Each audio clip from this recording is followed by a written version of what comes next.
Mesdames et messieurs, bonjour! Сегодня я приглашаю вас на новую прогулку по 16-му округу Парижа. Но мы уже были с вами в 13-м округе. Кто не видел это видео, смотрите по ссылке.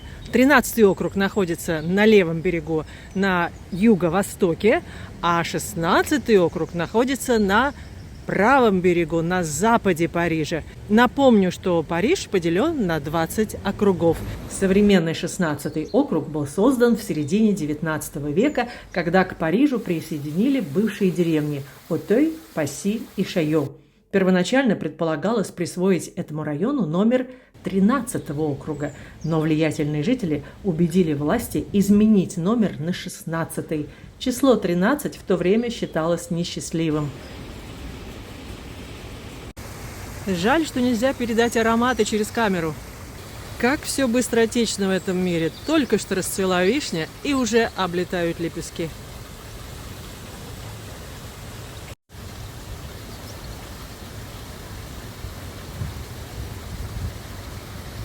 Шестнадцатый округ – один из самых больших округов Парижа, потому что на территории 16-го округа находится еще и Булонский лес. В 16-м округе живет особая публика. Район считается одним из самых престижных, обеспеченных и буржуазных. Если вдруг вы познакомитесь с французом и узнаете, что он живет в 16-м округе, не сомневайтесь, это человек с деньгами и большими деньгами. Население округа составляет около 170 тысяч человек. Примерно 75-85% жителей – французские граждане, остальные – иностранцы. Округ не сильно миграционный по сравнению с другими кварталами Парижа. В 16-м округе очень много домов, построенных в конце 19-го, начале 20 века. И на многих фасадах можно увидеть год постройки и фамилию архитектора. Фамилия архитектора – это значит, архитектор брал ответственность за этот дом, построенный им, спроектированный им, и гордился своей постройкой. Сохранилось немало домов, построенных в стиле ар-нуво. И вот один из таких красивых домов прямо перед вами.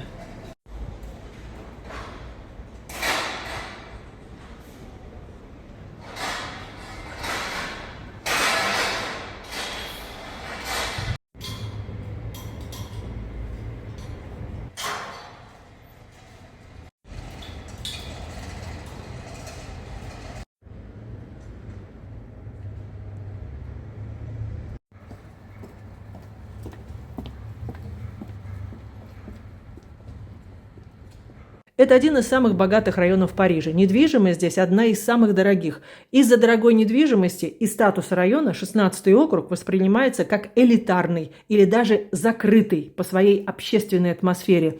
В этом районе проживает много высокопоставленных профессионалов, бизнесменов, руководителей, юристов, финансистов. Район традиционно считается консервативным и буржуазным. На выборах местная публика чаще всего голосует за представителей правых партий. И еще в 16-м округе расположено более 90 посольств и дипломатических представительств, поэтому здесь живут и работают дипломаты, иностранные представители и экспаты. Ну а теперь давайте по улице Вот пройдем к музею вина. Музей вина находится как раз в этом районе.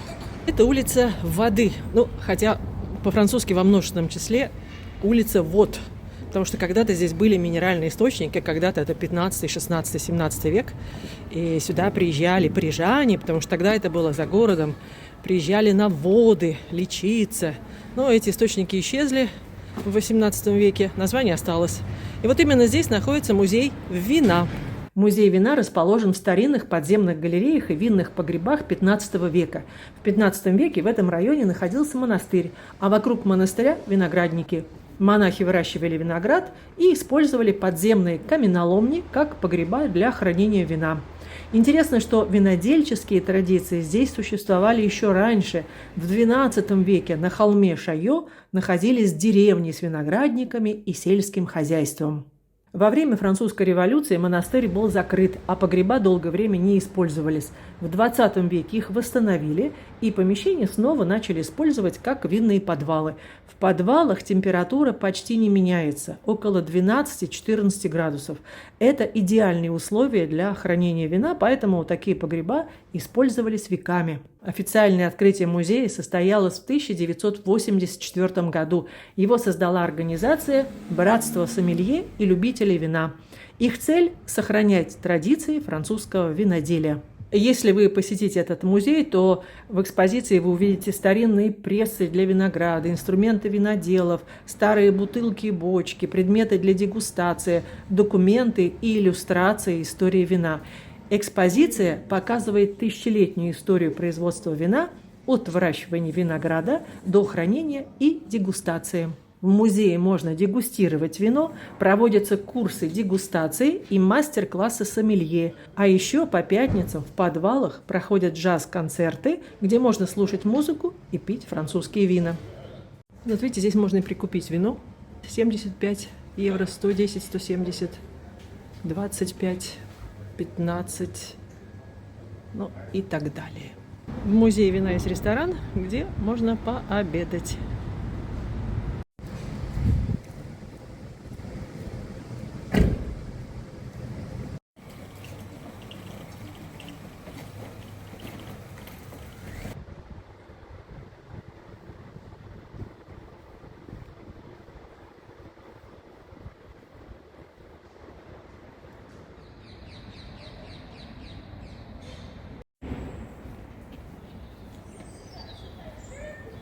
Парк Пасси, открытый в 2004 году. Пасси вообще это название деревни. Когда-то давно здесь была деревня с таким же названием Пасси.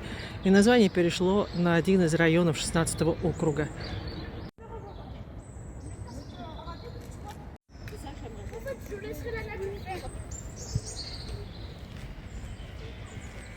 И еще несколько дней, и сакура полностью распустится.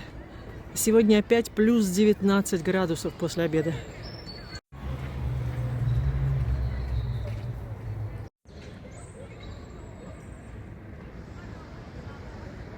В 2 шагах от парка Пасси находится музей Бальзака. А в музее Бальзака есть кафе. Вот там я и выпью чашку чая. А к музею Бальзака я пойду по этой старой улице. Кто бы мог предположить, что в 16-м округе сохраняются улицы 16-17 века.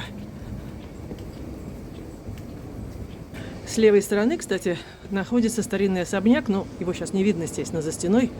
Старинный особняк, где проживала подруга королевы Марии Антуанетты, принцесса Ламбаль, та самая, которая была казнена во время французской революции. Сейчас здесь находится посольство, по-моему, Турции. Но улицы узкие, поэтому надо смотреть под ноги, а не только по сторонам. В 16-м округе, видимо, тоже проблема та же самая, что и везде. Парижанам стыдно наклониться и убрать за своей собачкой. Увы. Вот по этой лестнице действительно уже я выхожу на улицу, где находится вход в музей Бальзака. Вот здесь вход. Maison de Balzac. И посмотрите, какой чудесный вид на Эйфелеву башню перед входом в музей Бальзака. А вот и кафе внизу. Вот. Открыто.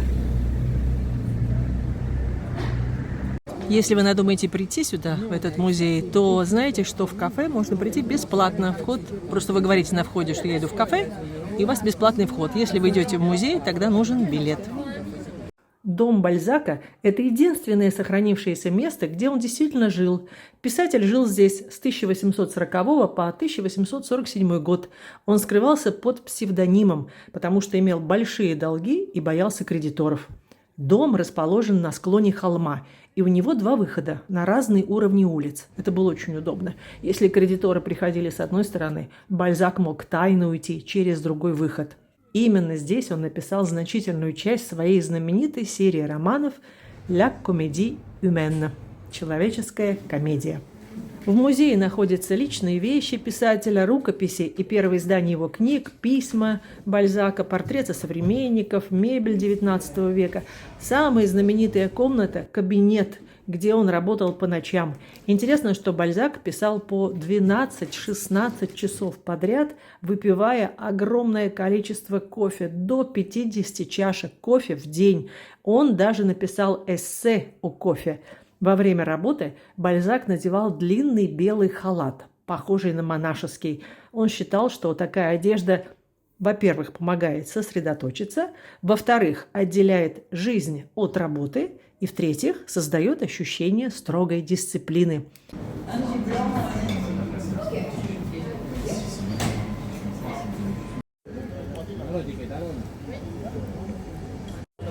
Иногда мне задают вопрос туристы, а вот какие они французы? Мой ответ такой: читайте Бальзака, психолог французской души.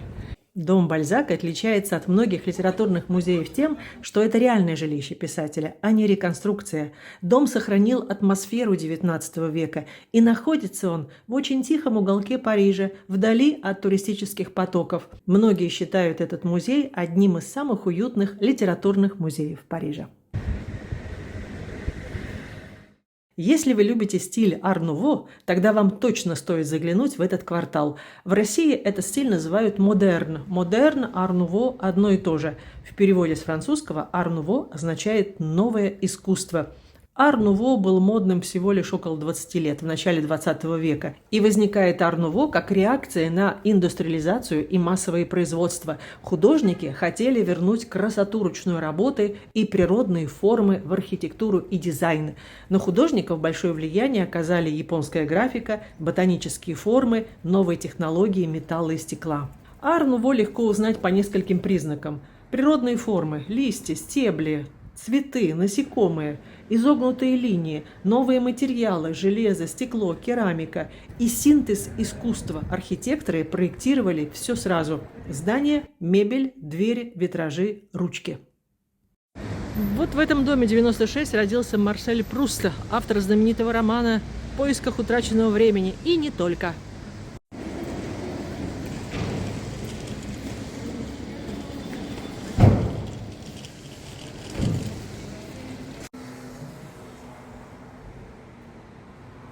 А это улица Моцарта, авеню, вернее, правильно сказать, авеню Мозар. И здесь находится дом самого Гектора Гимара или Гектора Гимара. Вот этот дом.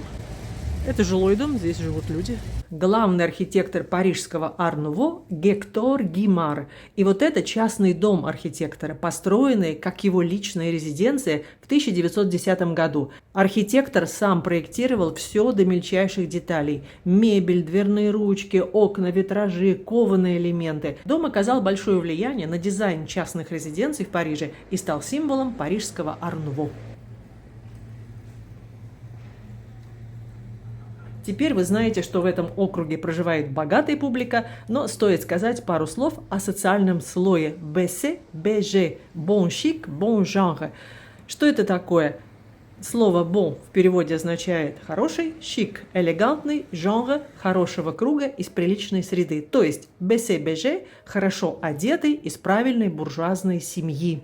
Это определенный социальный слой буржуазии со своими ценностями, со своим стилем жизни и культурным кодом. Этот термин описывает людей из традиционной французской буржуазии, обычно хорошо образованных, происходящих из обеспеченных семей, иногда с аристократическими корнями. Этот слой населения парижан отражает определенный социальный статус и систему ценностей. Это люди с высоким социальным капиталом. Они опираются на прочные связи, зачастую имеют элитное образование и принадлежат к семьям со старыми деньгами, тем наследием, которое накапливалось поколениями. Это традиционные старые парижские семьи с их приверженностью к классическим католическим ценностям. Воспитание и жизненный путь таких людей четко очерчены. Обучение в частных школах, где закладываются основы манер и круга общения. Поступление в престижные университеты, которые подтверждают и укрепляют статус. Членство в закрытых клубах, пространствах для взаимодействия внутри своего круга. Это выстраивание семейных связей и браков преимущественно внутри той же социальной среды, что помогает сохранять и передавать накопленный капитал, не только материальный, но и культурный и социальный. БСБЖ – это код принадлежности, где одежда – лишь видимая часть системы, а за ней стоят традиции, связи и тщательно поддерживаемые границы сообщества. Вы всегда сможете распознать БСБЖ по стилю одежды, воплощение сдержанной элегантности. Этот стиль сочетает консервативность и роскошь, Акцент делается на безупречном вкусе, а не на демонстративном богатстве.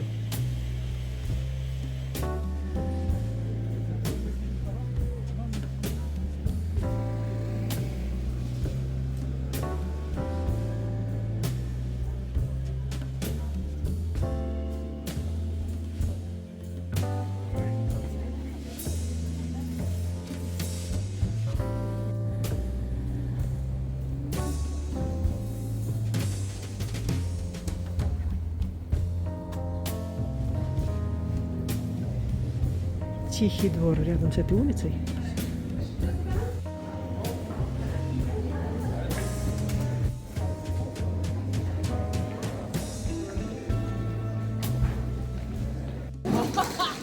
Здесь можно устрицы продегустировать. 12 штук, 20,90. А это финдуклеры, 17,90, 12 штук.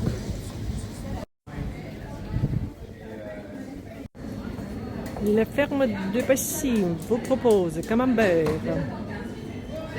chèvre, reblochon.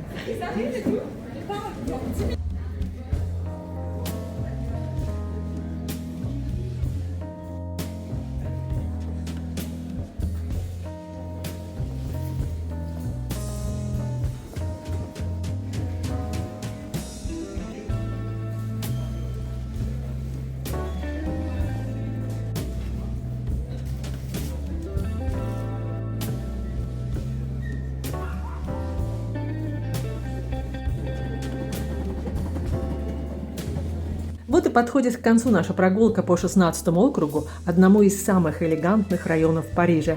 Спасибо вам за ваши лайки, за ваши комментарии. Спасибо, что досмотрели это видео до конца. И, как всегда, до новых встреч на канале «О Франции не только». Пока!